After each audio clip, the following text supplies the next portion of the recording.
What's up, y'all? It's your boy Love Brad. So the moon has made its way toward the end of Aquarius. We're coming out of the full moon, but the moon is still in the sign of Aquarius. It's toward the end, and it'll be moving into Pisces. So with the sun being in Leo and the moon in Aquarius, I thought I'd talk a little bit more about that. Of course, it was very pronounced when we had the full moon. Kind of went through that, but now we still have a little bit of that energy. And so I looked up the Tao Universal Astrology write-up for the sun in Leo and the moon in Aquarius, and really what it spoke to was that, so if someone was born, say your luminaries are the sun in Leo and the moon in Aquarius, is that the way they describe it is the sponsor. But a couple things I picked up from that is that they really talk about, you know, people born with that combination kind of have like an early, hard early life. Like they go through a lot of hardships in their childhood. So I think this may be a time where, you know, some of those, we're coming out of this period where some of those early childhood triggers and patterns may be stirred up a little bit. But the effect of that, usually if you're born with those luminaries, the effect is, you know, you tend to become very independent. So if you had like a chaotic childhood, it forces you to become really independent very early. It shapes like your imagination. You become very imaginative. You have like a wide span of imagination, which kind of drives a lot of that independence. You seek kind of ways to problem solve in very independent ways, and it can drive a person to be very ambitious and have a lot of futuristic visions. But then also there's this sense of kind of, you know, having a duty to your peers and not necessarily treating your peers as, you know, less than, but really, you know, being humble and, you know, seeing others as like on an equal playing field, right? Because you're kind of seeing like the lowest points. I know someone who was born under a full moon, but with the sun in Leo and the moon in Aquarius. He has since passed away, but this was a young man from my hometown in Mississippi, and he passed away a few years ago. But I was always a little taken with him. He was a rapper. His name was Chilo Nelly. Everybody called him Chilo. But I met him like maybe around 2015-ish, because like I guess around that time he's becoming an adult. So that's when I first like really got to know him. But I know a lot of his relatives, and because this is a very small town that I'm from. But yeah, like his sister was one of my classmates. We were like thick as thieves in school. Like the teacher would like separate us because we'd be like talking all the time. And one of his brothers, I feel like, and I've hung out with one of his brothers like in passing, like at some of the little hole in the wall spots and stuff like that. But his brother was kind of involved with one of my cousins, so I kind of know them from around the community. Of course, I've been away for a long time, but anyway, story about Chilo. One of the things that stands out to me is that he was very prolific. So that imagination thing, he wrote a lot of raps, he had a lot of music that's out there. Like he even has like a YouTube channel with a lot of his music. If you want to check it out, Chilo Nelly, Chiloneli, I think is how he spells it.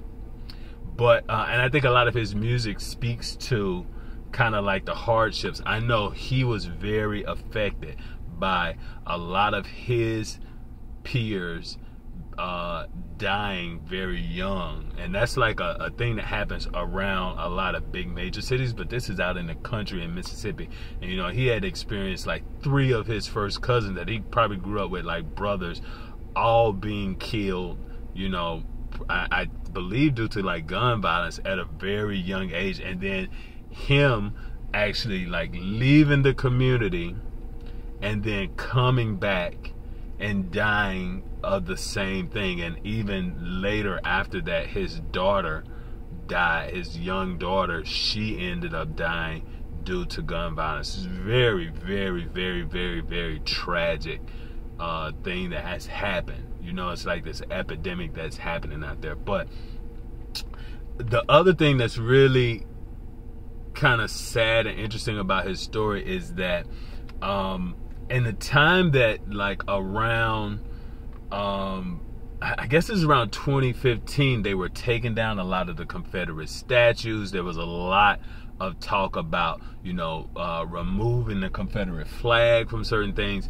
And he went viral because he had gotten a Confederate flag from somewhere and burned it on a video. And so he had all of these people, racists for the most part, kind of attacking him on social media. But he went very viral from that, from this very small town. And you know, it probably I don't know what it takes to do something like that, right? But it was a statement that he kind of made for his generation, like, you know, a very powerful statement. And you can see that it sparked like a lot of people talking, even so much so that I think the FBI kind of came out and visited him because he was getting so many threats behind it. But then, you know, even his brother, I believe, talked about how, you know, kind of later when he died, this is like after the Black Lives Matter movement, after George Floyd, how, you know, in spite of all of those threats from these Confederates, and that, you know, things aren't always linear, so I don't know exactly how this transpired, but Chillo had been working out of state, and he was back in Mississippi, and someone, I believe, that he had grown up with his whole life shot him and killed him.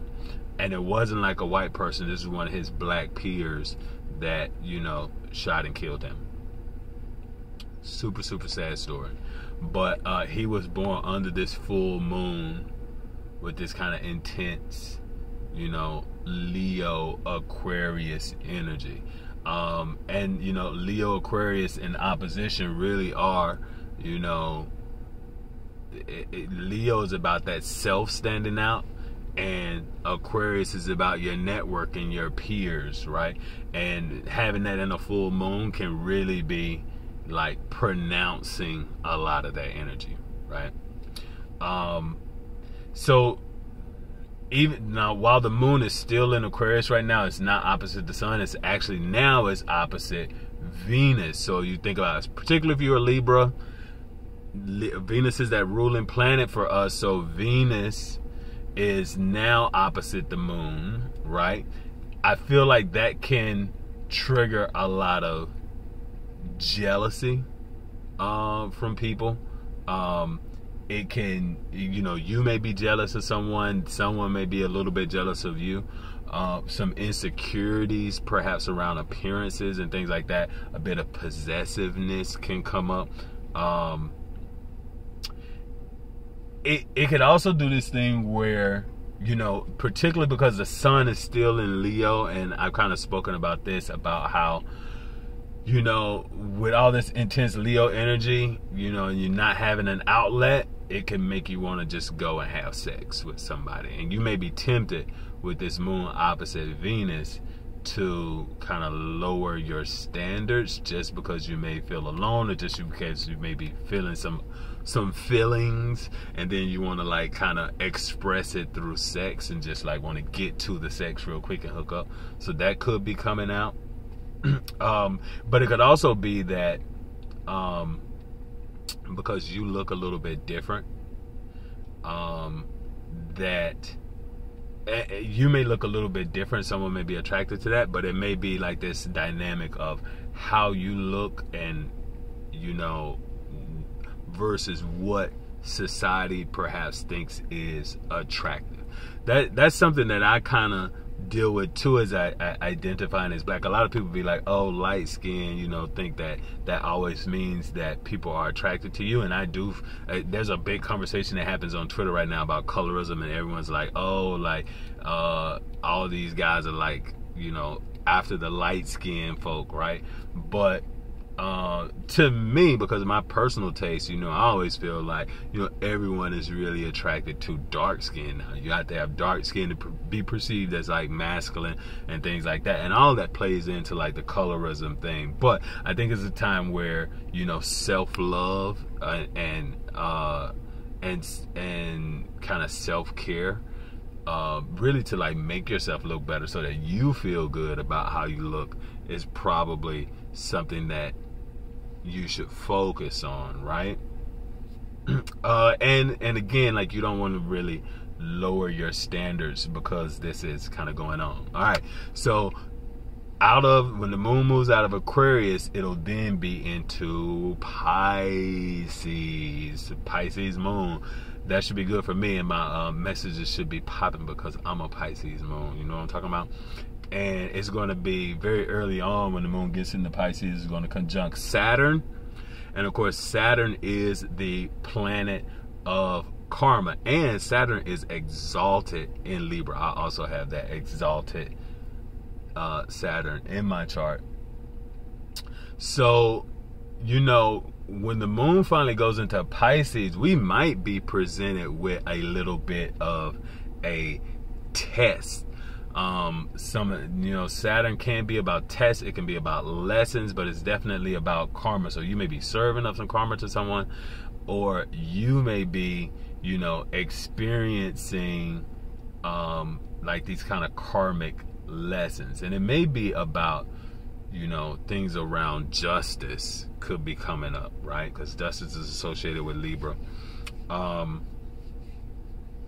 It's also going to be opposite. So you'll have the moon and Saturn conjunct, but it's going to be opposite Mercury kind of early on in the next couple of days. And so that karmic lesson may have a lot to do with communication. So you may be, and this is so interesting because I was talking about that the luminary combination of Sun, Leo, Moon, Aquarius is in the way that they described it in that Tao write-up, is called the sponsor. I've been doing some things lately that kind of where that word sponsor has come up, because I've been making some awards, and like someone was giving like awards to different sponsors for this event coming up. So I was doing some work on that, and they asked me to give an award in the name of this girl who had passed away. It was I won't call her trans, but it was a drag queen that passed away recently. And they wanted me to make this award presented to this person, and I had seen that this person that they want to present this award to as being very two-faced toward the girl when she was alive. And so even though I've done all of this work for them, I haven't responded yet, but I feel very, compelled to be like that Michael Jackson man, get somebody else to do it. Because, and I even expressed this to them at the time when I saw this person being very two-faced, because they were getting on social media really slandering this person when they had actually done very underhanded things to the girl, to trying to undermine an event that she was having. So they were like stealing money from her and things like that, and then got on social media to kind of talk about her, and they couldn't really just talk about the money thing. They started bringing up all of these other very personal attacks. And so now they want to present this person who was doing this award in this girl's name, which I feel like is very, very, very tacky, and my moral compass won't allow me to do it because I've been kind of aware of the situation. And it's not like, I guess you could say it's hearsay, but intuitively, even before I heard that the person, because I heard someone a third person who was very close in that circle was like, oh yeah, so-and-so said that, that's where the money went, he stole it. And so I saw them kind of discussing and trying to finesse their way around this conversation, because I had already called out, it's very two-faced. Why are they getting on Facebook doing this? But I'm different, but the people in that circle perhaps like all of that social media drama, because I think they live out like a little love and hip hop kind of thing on Facebook. I don't even really participate on Facebook like that or anything like that. But I was around these people when this was going on. So that thing of sponsor and how you communicate, what you're willing to communicate, right, may come up, because this is something that just happened and I haven't responded to it yet. But it may be, you'll have to respond, have to deal with these things coming up very, very soon, right? I also think this could be a time when you do something like updating your dating profiles, because it's also this thing of like the communication tools, but then it's opposite Venus, so it's like what you're putting yourself out there, how you present yourself out there, and maybe like a simple update may cause like people to view you very differently, and as well it could be like a lot of a time for you to be a bit more disciplined in kind of the things that you're doing. So I feel like coming out of this Leo moon is going to be perhaps like some triggers, whatever these things kind of like these patterns from your childhood maybe are perhaps pronounced. And as we get toward this moon conjunct Saturn in Pisces, I think that could be a time where you could see some like healing of the mind. It'll be these actions that kind of will help to heal your mind a little bit. Okay, so that's enough of the astrology. And I'm actually compelled, so we're on that level. Let's go a little higher than the astrology and go to our book of Revelation. The other thing I was thinking about before I go into that is, 12 from Pisces is Aquarius. So I really feel like it is kind of like it's going to be like that test of what you just gone through with this full moon in Aquarius, which to me, I was getting a lot of like network energy, like how you relate to your network, but also I don't know, whatever the things that you kind of have dealt with in the past few days that were kind of pronounced on the full moon, I feel like you may get that, final lesson, final test. Because it was, that's what it was. It was feeling like, kind of like, okay, this is the end of the end. And so it may be, really like the culmination. Like, so you get that, that at the end of a movie, it says fin or the end, right? So I'm going to go to, since we're saying 12 away, and the Mega Ball was number 12. I didn't get that one. I picked 8 for the Mega Ball. I only bought one ticket. Last time I did get the Mega Ball number, I picked 8, but 8 actually showed up in the main set of numbers in the first 5. So we're going to go, okay, I was going to go Revelations.